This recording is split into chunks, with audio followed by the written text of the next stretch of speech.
Et le fait du jour, Éric Le Boucher, c'est donc la croissance américaine qui se confirme. En effet, 3,5% au troisième trimestre. Le chiffre est tombé aujourd'hui, ce matin. C'est à un niveau très élevé qui suit l'excellent 4,6% au deuxième trimestre. Cette expansion est obtenue alors que le gouvernement de Barack Obama a réduit nettement les dépenses publiques cette année. La croissance n'est donc pas tirée artificiellement par l'État.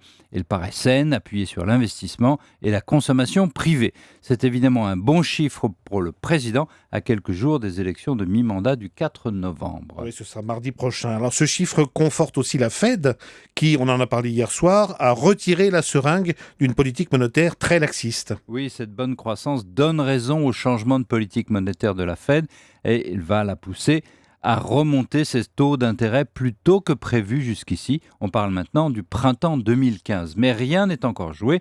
Les exportations américaines devraient ralentir parce que les débouchés européens et asiatiques se restreignent et le secteur de l'immobilier, gros vecteur de croissance aux États-Unis, est encore très très faiblard.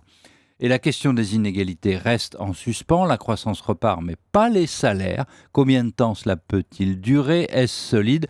En tout cas, la croissance moyenne du PIB sur l'ensemble de cette année ne devrait être que 2,5%. Ce n'est pas si excellent. Mais cela reste positif et en tout cas le décalage avec l'Europe est d'autant plus grand, Éric. Oui, c'est vrai, Emmanuel, la croissance se confirme outre-Atlantique, elle s'évanouit ici et même en Allemagne.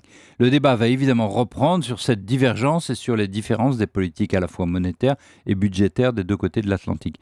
L'Amérique a réussi, peut-elle servir de modèle? La BCE fait ce qu'elle peut, compte tenu de son mandat, mais comment peut-elle faire encore plus pour acheter des obligations des États? Les gouvernements européens vont être, eux, de leur côté, encouragés à mettre un stop à toute politique d'austérité, ce que proposent déjà la France et l'Italie. L'économie repart en Amérique, elle stagne en Europe. L'écart, en tout cas, ne peut pas perdurer. Il faut vraiment que les Européens trouvent leur solution. Et c'était le Tout Écho avec Éric Le Boucher.